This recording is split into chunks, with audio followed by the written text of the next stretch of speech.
지난주에 제가 마태복음에 나타난 예수님의 산상수훈에 너희는 이 땅의 소금이다 하는 말씀을 전한 후에 제가 산상설교의 말씀을 다시금 전해야겠다는 마음이 들었습니다. 왜냐하면 존 웨슬리 목사님은 그의 표준설교에 산상설교를 아주 낱낱하게, 존 웨슬리 목사님 평균적으로 설교한 시간이 2시간 반이었다고 그래요. 그러니까 사람들이 얼마만큼 하나님의 말씀을 그리워했는지, 요즘은 아마 제가 2시간 반 동안 설교한다면 이 절에 우리 여기 있는 분은 다 남아있을 줄로 제가 믿고 설교를 합니다.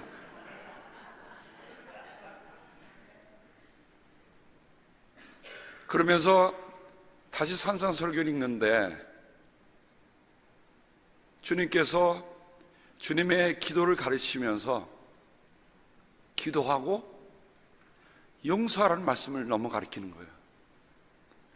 한 주간 동안 기도하고 용서를 생각해 보았습니다. 여러분, 그림 한 장 보시죠. 우리가 잘 아는 렘브란트가 그린 그림입니다. 렘브란트는 누가복음 15장에 있는 우리가 말하는 탕자의 귀향이라고 하는 그 주제를 가지고 3번이나 그림을 그렸습니다. 그의 나이 30살 때에, 그리고 36살 때에, 그리고 여기에 본 그림이 마지막으로 그의 나이 60세에 그렸습니다. 그는 63살에 세상을 떠났거든요. 그러고 보면 렘브란트가 그의 인생을 쭉 돌아보면서 마지막으로 신앙적으로 고백했던 그 표현, 렘브란트의 그림의 특징은 뭐라고 그랬죠? 아이덴티피케이션, 성경에 나타난 사건과 자기를 동일시하는 아주 특출한 화가였어요. 그렇다고 그의 삶이 평탄하거나 그의 삶이 단조롭지 않았습니다. 심지어는 자식들이 다 죽고 부인하고도 이별하고 하여간 여러 가지 어려움 속에서 어려움이 많았지만 그의 나이 60세 인생의 거의 말년댁에 이 그림을 다시 그렸습니다. 저는 아까 우리 박약전을 기도하시는 가운데 참 그 말씀이 너무 가슴에 와닿았어요. 우리가 앞으로 살아갈 날보다 살아온 시간이 더 길다, 살아갈 시간이 이제는 얼마 남지 않았다, 그 영혼의 곳간에 이제는 세상의 것으로 채우지 않냐고 하나님의 것으로 채우게 해달라고 하는 그 기도는 박정론님 뿐만 아니라 우리 모두의 기도요, 어떻게 보면 우리가 그리스도인을 살아가면서 드려야 할 기도가 아니겠느냐. 왜냐하면 우리 영혼의 창고는 딱 제한이 되어 있어요. 2개가 동시에 못 들어갑니다.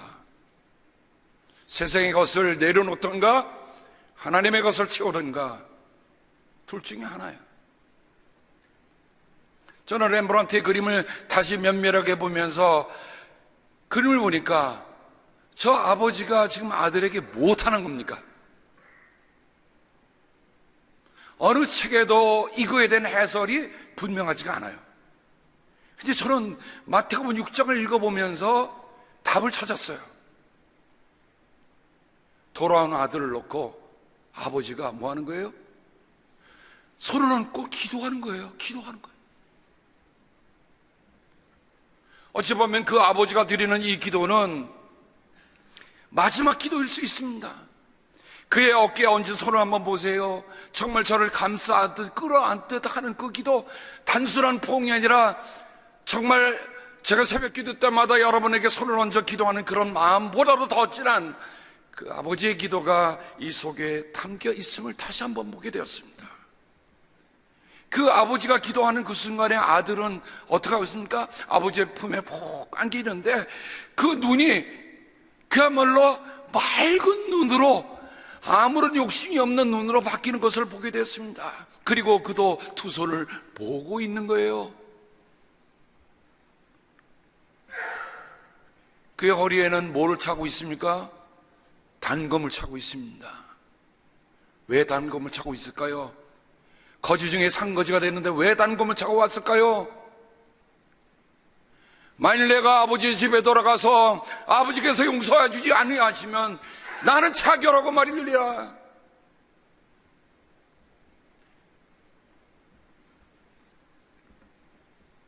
그의 발을 보세요. 그의 발에는 이제 신발이 벗어도 아무 상관이 없어요. 어쩌면 내 신을 벗어라 했던 모세의 그 음성을 들었을까? 아니에요. 그런 정말 아버지의 품에서 기도하고 있는 겁니다. 저는 그래서 그 아버지가 무슨 기도를 드렸을까? 제가 생각하면서 이런 기도문을 아버지의 기도로 한번 적어봤습니다. 하나님 아버지시여, 제가 세상을 떠나기 전에 저를 떠난 이 아들을 제게 다시 보내주셔서 무엇이라 고마움을 표현할 길이 없습니다. 이 아들은 집을 나가기 전에도 제 아들이었습니다. 집을 나간 뒤에도 여전히 제 아들이었습니다.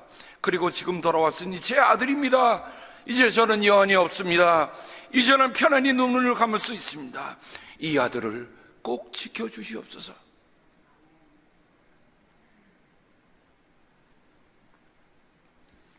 아까 본 아들의 표정을 보면 어릴 적부터 기도해 주신 아버지의 기도가 마음을 녹이고 있습니다.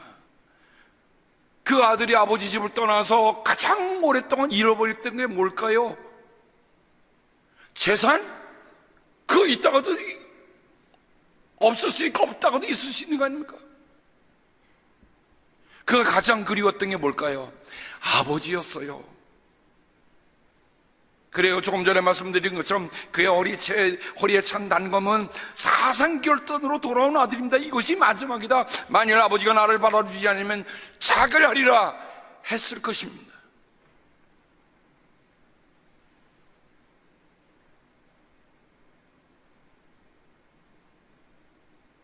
아버지의 용서가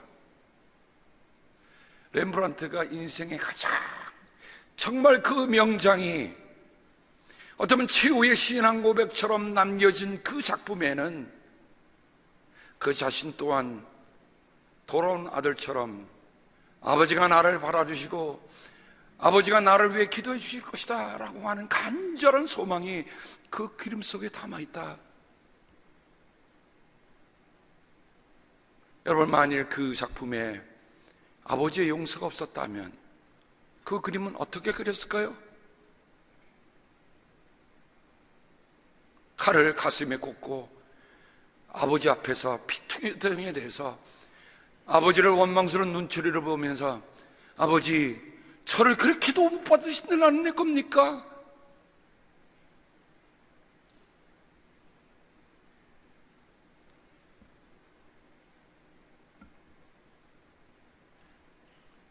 우리는 외경이라고 해서 잘 안 읽는 성경이 있습니다. 집회서입니다. 집회서의 용서에 관한 이런 말씀이 기록되고 있는 것을 봅니다. 이웃의 잘못을 용서해 주어라. 그러면 내가 기도할 때에 내 죄도 사해질 것이다. 어쩌면 예수님이 이 외경을 읽으셨을까요? 이웃의 잘못을 용서해 주어라. 그러면 내가 기도할 때에 내 죄도 사해질 것이다. 기도와 용서, 자기 이웃에 대해서 분노를 품고 있는 자가 어떻게 주님의 용서를 기대할 수 있으랴? 남을 동정할 줄 모르는 자가 어떻게 자기 죄에 대한 용서를 청할 수 있겠는가? 자기도 죄 짓는 사람이 남에게 원한을 붓는다면 누가 그를 용서해 주겠는가? 집회에서 보니까 용서와 기도, 용서함으로 용서받는 그 말씀이 구구절절히 담겨 있는 것을 보게 됩니다. 신약성경의 원어인 헬라어에 보면 용서라는 말을 아피엠이라고 씁니다.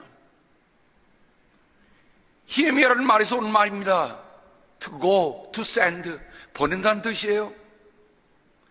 Let go, 보내준다는 뜻입니다. Leave alone, 떠나게 두는 것입니다. Release, 풀어주는 것입니다. Forgive, 용서하는 게 바로 아피에미가 담겨있는 뜻입니다. 너 내게 잘못됐지? 넌 내 마음속에 꽁 두고 평생 못 잊을 거야? 라고 하는 게 아니라 용서는 그 묶여있는 줄을 놔주는 거예요. 끊는 거예요. 내게 묶여두는 거 아니에요. 내 원한에 묶여두는 거 아니에요. 놔주는 거예요. 그의 성경이 말하는, 신약 성경이 말하는 아피엠이 용서. 히브리어 나사라는로 되어 있는 나사라는 말은 받아들인다는 겁니다. 근데 그 다음에 태운다는 뜻이 있어요. 여러분, 누가 나에게 빚진 졌을 때 빚진 증서를 갖다 불에 태워버리잖아요. 그럼 뭐합니까? 너 빚 안 갚아도 돼. 다 끝난 거야. 태우는 거예요. 주는 겁니다. 용서하는 겁니다. 치워버리는 거예요. 이처럼 성서의 언어인 용서라는 말은 그렇게 단순한 말이 아닙니다. 제가 오늘 용서와 기도와 용서에 대한 말을 하면서 제가 렘브란트의 그림을 다시 인용해 봤습니다. 그리워왔어요. 다시 돌아가 보니까 누가복음 15장에 이 아들이 아버지의 재산을 다, 살아계신 아버지한테 유산을 청구해서 밖에 나가서 호랑방탕에 멀리 떠나서 다 털어먹고서 이제 배가 고픈데 돼지가 먹는 주엄 열매라도 주는 사람이 아무도 없습니다. 사람이 배고파야 정신이 드는 거예요. 사람은요, 배부를 때는 정신이 안 들어요. 배가 고파야 정신이 드는 거예요. 여러분, 왜 우리가 금식 기도합니까? 배 두들겨 먹고 기도해도 될 텐데 배가 부르면요 집중할 수가 없어요. 배가 고파야 제정신이 드는 거예요. 그제서야 그는 제정신 들어서 이렇게 말합니다. 내 아버지의 그 많은 품꾼들에게는 먹을 것이 남아도는데, 이거 아버지에 대한 얘기도 아니에요. 아버지가 데리고 있는 그 품꾼들에게도 먹을 것이 남아돈다. 그러면 아버지는 얼마나 많이 있겠다는 얘기입니까? 나는 여기서 굶어 죽는구나. 내가 일어나 아버지께로 돌아가서 이렇게 말씀드려야겠다. 아버지, 내가 하늘과 아버지 앞에 죄를 지었습니다. 나는 더 이상 아버지 아들이라 불릴 자격이 없으니 나를 품꾼의 하나로 삼아 주십시오. 여기 불릴 자격이 없다, 자격이 없다. 악시오스라는 말은요, 가치가 없습니다. 나는 적합하지 않습니다. 아니, 아버지 아들이라고 해서 아버지 내게 유산 물려달라고 얘기한 그 아들이 땅땅거릴 때는 언제고요? 지금은 어떡해요? 배가 고파 죽을 때가 되니까 제정신이 들어서 바른 소리 하는 거예요. 아버지 아들이라 불릴 악시오스 자격이 없습니다. 저는 이 아들에게서 용서를 구하는 마음이 뭔가를 찾아보게 됩니다. 용서를 비는 마음이 뭔가를 보게 됩니다. 마음의 생각과 입술의 고백이 함께 이어진 걸 말합니다. 어제 속해 갔더니 우리가 마음으로 믿어 의에 이르고 입술로 고백하여 의에 구원에 이른다고 하는 말씀을 가지고 우리 목사님이 말씀을 해주시더라고요. 근데 그 말씀이 번쩍 떠오르면서 제가 그 아들에 대입해 보니까 맞습니다. 이 아들의 이제 바싹 배고파 정신 들었던 마음의 생각이 뭡니까? 난 이대로 죽는구나. 또란 뭐예요? 이대로 죽을 수는 없다. 어디 가서 죽자고요? 아버지 앞에 가서 죽자. 죽어도 아버지 앞에 가서 죽자. 정신이 들었습니다. 입술의 고백은 뭡니까? 아버지의 아들이라 불릴 자격이 없습니다. 마음에 가진 생각이나 입술의 고백이 하나로 이어지는 겁니다. 이게 진짜 믿는 거예요. 이게 진짜 회개하는 거예요. 진짜 돌아가는 거예요. 마음은 생각이 이만큼인데 입술로는 하나도 안 해. 문제 있어요. 입술로는 했는데 마음은 하나도 없어. 이것도 문제예요. 마음의 생각과 입술의 고백이 하나로 같이 가야 돼요. 이 아들이 그랬어요. 그래서 그는 일어나서 아버지께로 갑니다. 그가 아직도 먼 거리에 있는데, 원어를 조금 더 번역해보면 먼 거리에 떨어져 있는데, 그 아버지가 그를 보고 치킨이 여겨서 스플라카니 조마이 달려가 그의 목을 껴안고 입을 맞추었습니다. 아버지는 집을 나간 아들이 돌아오기를 기도하며 기다리고 있었습니다. 아까 그 눈을 보셨어요? 그 아버지가 얼마나 하나님 앞에 눈물로 기도했길래 이제 그 눈이 떠지질 않아.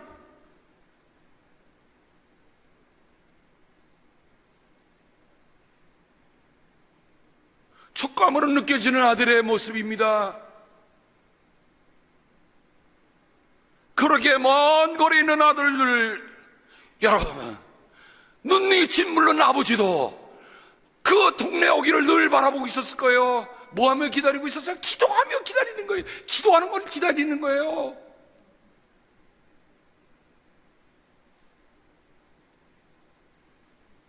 그러기에 먼 거리에 있는 아들을 금방 알아본 게 아버지입니다. 그리운 만큼이나 아들을 향해 이 아버지는 그 노고를 이끌고 달려갑니다. 그 아버지가 기도하면서 깊이 쌓아둔 것이 뭡니까? 그 못된 놈의 자식, 내 자손을 먹고 딱 털어갔어 라고 하는 분노가 아니었어요. 뭐예요? 스플랑크니 조마이, 지근히 여기는, 불쌍히 여기는 사랑이 그 안에 있던 것입니다. 저는 말씀을 다시 대하면서 이런 마음이 들었어요. 아, 기도나 용서는 머리로 하는 게 아니에요. 기도와 용서는 머리로 하는 거 아닙니다. 입술로 하는 것도 아니에요. 그건 어디서 나와서 해야 돼요? 내 가장 깊은 속, 내 뱃속에서 우러나오는 것이 진짜 기도요, 진짜 용서예요.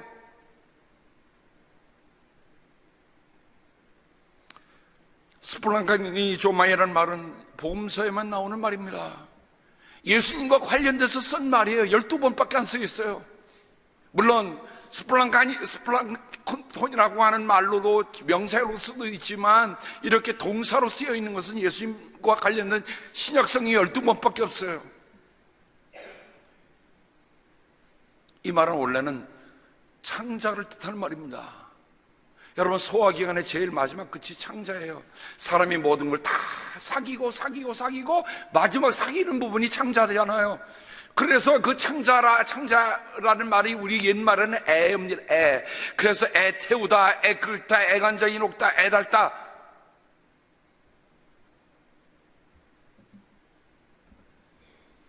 저는 예수님의 스플랑크니 조마이가 뭔지를 다시 한번 보게 되었습니다.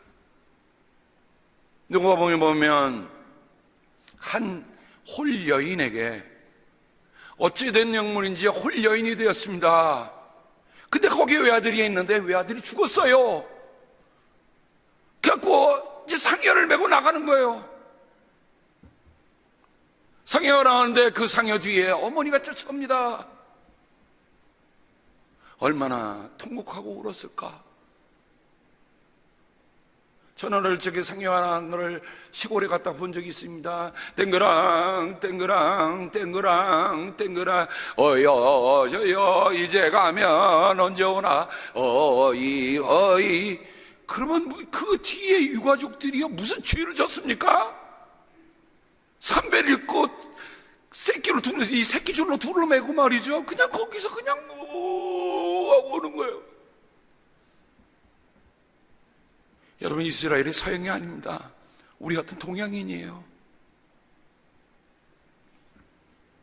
그때 예수님께서 그 나인성을 들어가시다가 그 광경을 보신 거예요. 그 여인이 예수님한테 내 아들 살려주세요 라고 얘기한 것도 아닙니다. 근데 주님께서 그 여자를 보시고 가엾게 여기셔서 예수님의 애가 달프신 거예요.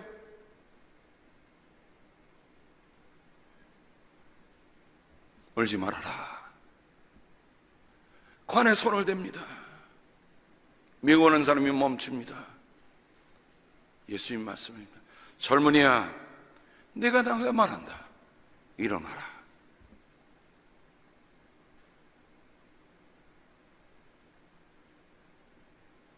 여러분, 죽은 사람도 예수님의 그 애달픈 불쌍히 여기는 그 마음이 죽음도 돌이키셨단 말입니다.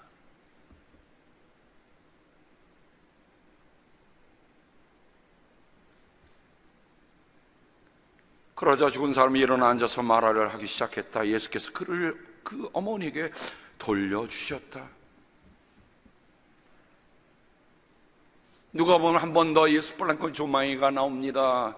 우리가 잘 아는 그 사마리탄에 대한 비유에 보면 어떤 사람이 예루살렘에서 여리고를 내려가다 강도를 만났다. 강도들이 그 옷을 벗기고 때려서 거의 죽게 된 채로 내버려 두고 갔다. 마침 어떤 제사장이 그 길로 내려가다가 그 사람을 보고 피하여 지나갔다. 이와 같이 레위 사람도 그곳에 이르러 그 사람을 보고 피하여 지나갔다.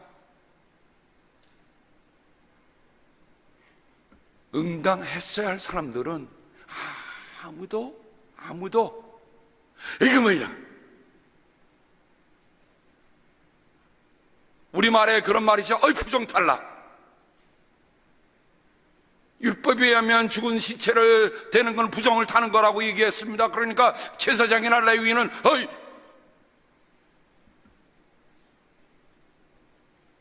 그런데 어떤 사마리아 사람이 길을 가다가 그 사람이 있는 곳에 이르러 그를 보고 치근한 마음이 들었다라고 했습니다.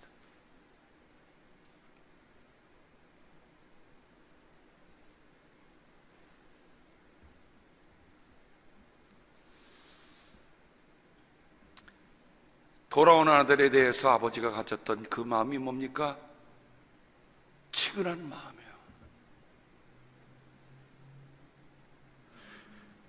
마태복음에는 예수님께서 그 치근한 마음을 이렇게 얘기합니다. 마태복음 9장 36절 그 전후에 보면 예수께서는 모든 도시와 마을을 두루다니면서 유대 사람이 여러 회당에서 가르치며 하늘나라의 복음을 선포하며 온갖 질병과 온갖 아픔을 고쳐주셨다. 예수께서 무리를 보시고 그들을 불쌍히 여기셨다. 예수님의 모든 치유의 사건의 가장 근본을 들여다보면 예수님이 불쌍히 여기셨다는 겁니다. 오늘의 시대가 잃어버리고 있는 게 뭡니까? 불쌍히 여기는 마음이 많이 없어지고 있어요. 불쌍히 여기는 마음이 많이 없어져요. 비판하고 비난하고 할 수는 있지만 정말 불쌍히 여기는 마음들이 별로 없어졌어요. 예수님의 마음을 놓치고 있는 겁니다. 저는 그 이하도 쭉 보니까 예수님께서 오병이어를 먹일 때나 4천 명을 먹일 때나 다 가지셨던 마음이 뭡니까? 불쌍히 여기셨던 마음이에요. 그 불쌍히 여기시는 마음 때문에 기가 막힌 일입니다. 물고기 2개, 보리떡 5개로도 다 먹이는 거예요. 이해가 되십니까? 이해할 수 없죠. 왜 이해할 수 없습니까? 우리가 그 불쌍히 여기는 마음이 우리 안에 애간장이 높고 애달픈 마음이 없으면 그거는 받아들일 수가 없어요. 이해할 수가 없어요. 그렇잖아요. 가장 중요한 기도와 용서는 머릿속에서 나오는 게 아니에요. 하나님의 말씀 머리로 읽어보세요. 읽혀지나? 하나님의 말씀은 머리로 읽는 게 아닙니다. 하나님의 말씀은 우리의 창자로 읽는 거예요. 우리의 영원 깊은 곳으로 읽는 거예요.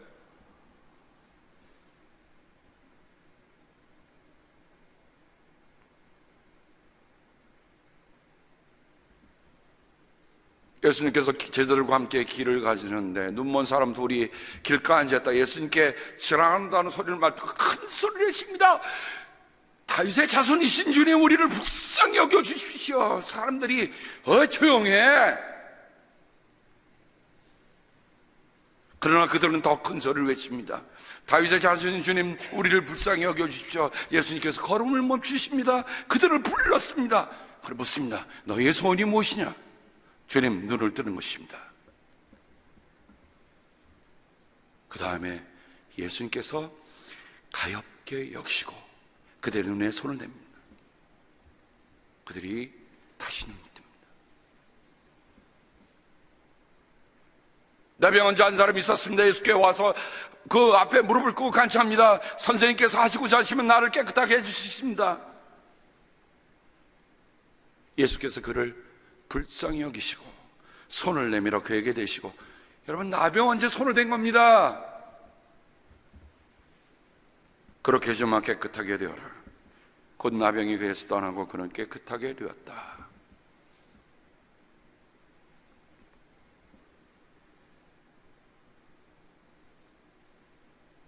사랑하는 성도 여러분, 우리가 오늘 기도할 때, 우리가 용서할 때 무엇으로 기도하고 무엇으로 용서하십니까? 우리 예수님 말씀을 들으면서 그냥 머리로 계산기 두드리고 입술로 립싱크하고 하는 거라면 우리에게는 아무것도 일어날 것이 없습니다.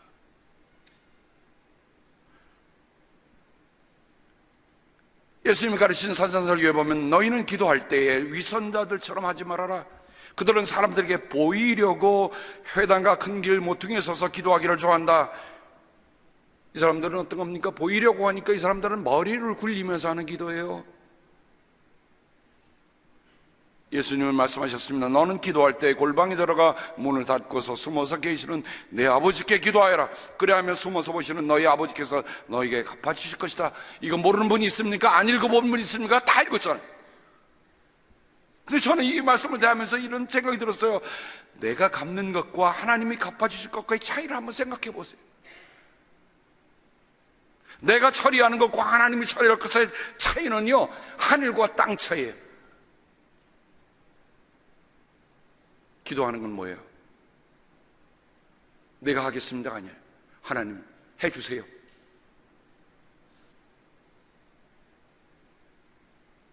너희는 기도할 때에 이방 사람처럼 빈발리를 되풀이하지 말아라.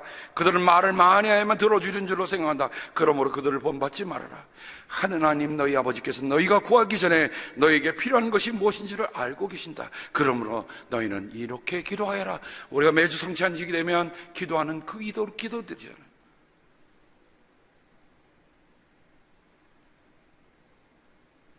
기도하며 용서하라. 창세기 18장에 보면 아무리 생각해봐도 하나님에게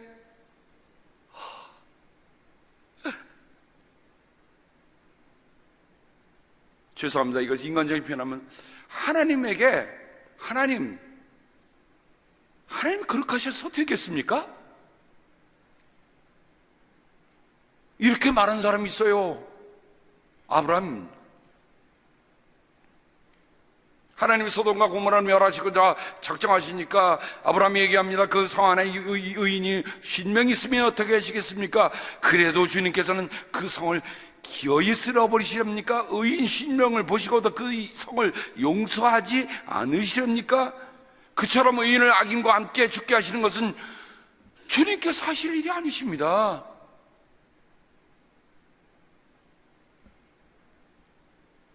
저는요, 아브라함이 실수도 많고 있지만 이 기도 안에 그냥 저는 그냥 갔어요. 야, 아브라함이 자기를 위해서 기도하는 겁니까? 아니요. 조카 롯이 살고 있는 그 동네에 있는 모든 사람들을 다 살려달라는 얘기 아닙니까? 롯만 살려달라는 얘기 아니에요. 그러면서 뭐라 그래요? 아이고, 의인을 악인과 함께 죽이시는 것은 하나님께서 하실 일이 아니십니다. 의인을 악인과 똑같이 보시는 것도 주님께서 하신 일이 아닌 줄 압니다. 세상을 심판하시는 분께서 공정하게 판단하시지 아셔야 하지 않겠습니까? 저는요, 어떤 재판장에서도 이런 얘기 못 들었어.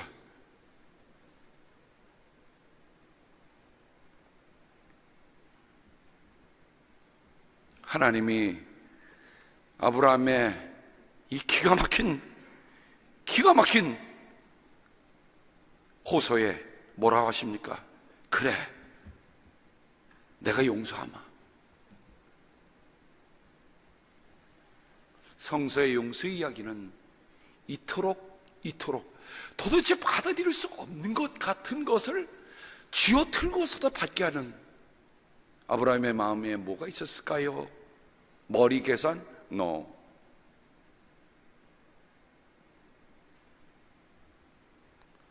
그 창세기 종교를 50장에 보면 요셉에 관한 얘기가 나옵니다. 요셉의 형제들이 아버지 야곱이 돌아가시니까 장례하고 다 돌아왔어요.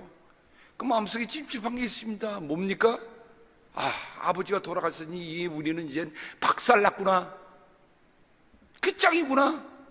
우리가 여기서 이렇게 호의호식하고 지내는 것도 이제 끝이구나. 아버지 때문에 요셉이 우리를 봐줬지, 아버지가 없는 자리에 우리는 내일 끌려가서 아마 능지처참을 당할지 모르겠다. 형들이 모였습니다. 국리를 해요. 무슨 국리요? 그다가 아버지께서 돌아가시기 전에 남기신 유언이 있습니다. 아우님에게 전하라고 하시면서 너희 형들이 너에게 몹쓸 일을 저질렀지만 이제 이 아버지는 내가 형들의 허물과 죄를 용서해 주기를 바란다 하셨습니다. 저는 퀘스천 마크 있어요. 이거 진짜 아버지가 남긴 유언일까? 아니면 형들이 만들어낸 걸까? 아니, 아버지가 그러면 요셉에게 직접적으로 얘기하지 뭘 형들에 얘기합니까? 그러니까 이 형들이 이게 머리 굴리는 얘기야.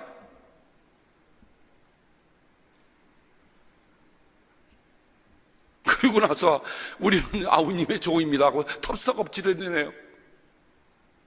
그때 요셉이 말하죠. 두려워 마십시오. 내가 하나님을 대신하기로도 하겠습니까? 여러분, 우리가 용서하지 못할 이유가 없는 이유는 우리가 어떤 일에 내가 하나님의 자리에 딱 서 있다면 용서 안 해도 돼. 우리 하나님 아니잖아요. 형님들은 나를 해치려고 하였지만 하나님은 오히려 그것을 선하게 바꾸셔서 오늘과 같이 수많은 생명을 구원하셨습니다. 그러면서 간곡한 말로 위로하였다라고 얘기합니다.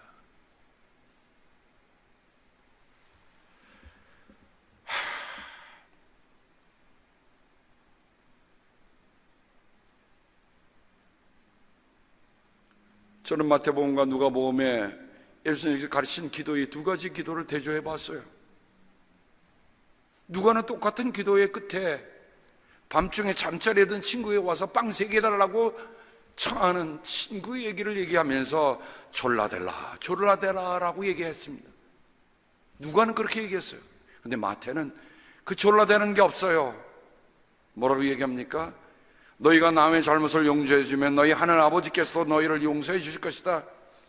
그러나 너희가 남을 용서해 주지 않으면 너희 아버지께서도 너희의 잘못을 용서해 주지 않을 것이다.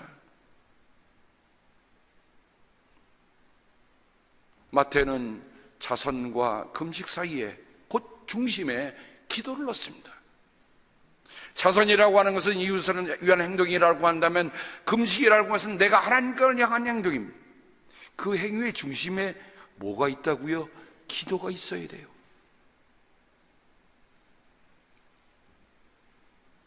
혹시 우리가 기도하면서 떠오르는 억울하고 불안한 일이 있습니까?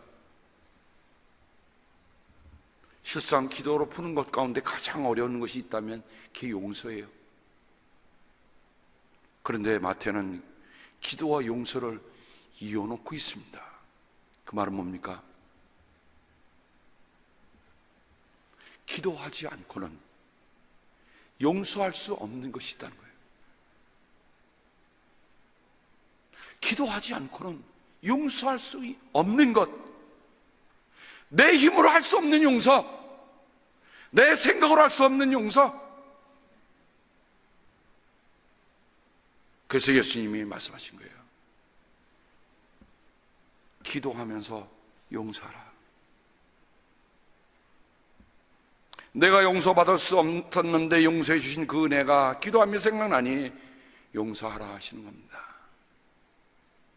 내가 그토록 용서받은 사람인데, 내가 그토록 용서받은 사람인데,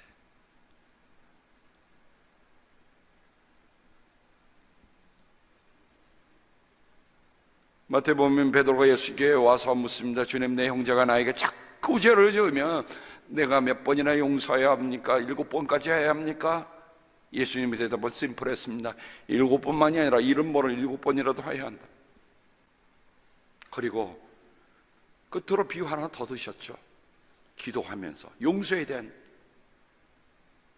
우리가 너무 잘 아는 비유입니다. 어떤 왕이 셈을 가리기 시작했는데 10,000달란트를 빚진 사람이 있었어요. 여러분, 10,000달란트라고 하는 건 이게 1달란트를 모으려면 15년이 걸립니다. 그러면 15년에도 많으면 15만 년. 그 사람 15만 년 살 수 있어요? 평생 갚을 수 없는 빚에 대한 얘기를 하는 겁니다. 갚을 수 없죠. 근데도 이 사람은 다 갚겠습니다. 참아주십시오. 너와 종과 아내와 가족을 다 팔아서 그 빚을 대신하겠다. 그러니까 제발 용서해달라고 얘기하는데, 거기 말씀에 보면 주인은 그 종을 가엾게 여겨 스플랑크니 조마이 말이 여기 다시 나오는 거예요. 그를 놓아주고 빚을 엎쳐줬다. 뭐 때문에 빚을 엎쳐줬습니까? 불쌍히 여겨서. 근데 이 사람이 나가서 자기에게 100데나리온, 1데나리온이니까 100일만 열심히 모으면 모을 수 있는 돈, 동료 하나를 만납니다. 동료입니다. 자기 동료. 멱살을 붙잡고 얘기를, 내 빚진 것 갚아라. 참아주게 내가 갚겠네. 그런데 들어주지 않고 감옥에 집어넣어 빚진 돈을 갚을 때까지 갇혀있게 했다. 다른 종들이 이 광경을 보고 매우 딱하게 여겨서 주인에게 그 일을 다 일릅니다. 그러면서 한 말이 뭡니까? 이 악한 종아, 내가 애원하기에 나는 너에게 그 빚을 다 없애주었다. 내가 너를 불쌍히 여긴 것처럼 너도 내 동료를 불쌍히 여겼어야 할 것이 아니네. 너희가 각각 진심으로 자기 형제 자매를 용서해 주지 않으면 나의 하늘 아버지께서도 너희에게 그와 같이 하실 것이다.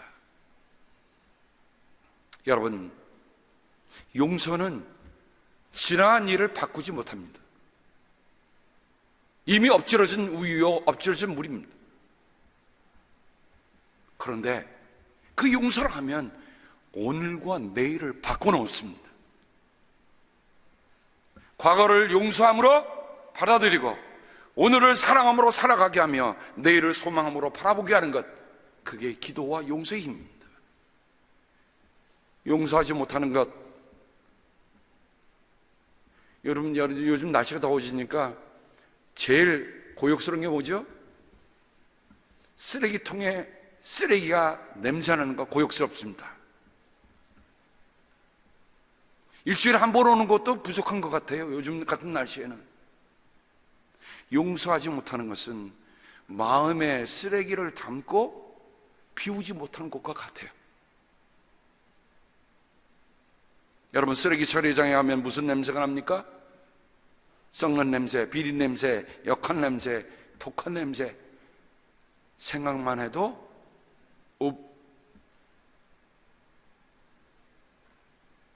그리스도인이라고 하는 건 뭡니까? 기도와 용서로 마음의 쓰레기통을 확 비워버리고 그 안에 그리스도의 향기로 담아내는 것입니다. 기도하고 용서하라. 이것이 진정 그리스도인으로서 함께 사는 길입니다. 살아있어도 용서하지 않으면 하나님의 용서가 내 안에 없는 겁니다. 그것은 살아있어도 죽은 것이에요. 기도하며 용서할 때 세상이 줄 수 없고 세상이 모르는 평안이 내게 임하는 것입니다. 사랑하는 여러분, 우리 사는 날이 그리 많이 남았다고 생각하지 마십시다. 풀어야 할 숙제 중에 가장 중요한 숙제는 뭡니까? 용서라는 숙제입니다. 근데 내 힘으로 할 수 없어요. 어떻게 해요? 기도하고 그 다음에 용서하는 거예요. 기도하고 용서하라. 우리 주님이 당신을 따르는 사람들에게 간곡하게 분명히 말씀하신 그 말씀입니다. 우리가 그대로 따라 살면 우리 마음에 뭐가 있나요? 평안이 있어요. 주여, 나로 하여금 기도하고 용서하게 하옵소서. 기도하겠습니다.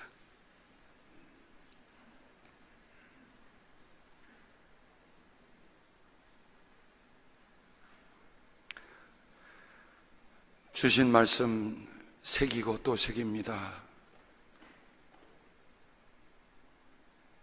그리고 그 말씀을 따라 살아가도록 몸부림치게 도와주시옵소서.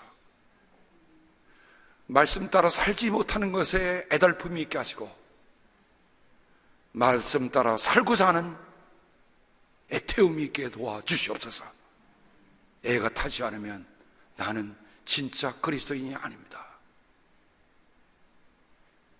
우리는 슬렁슬렁 어기적 남은 세월 그렇게 보낼 수 없습니다.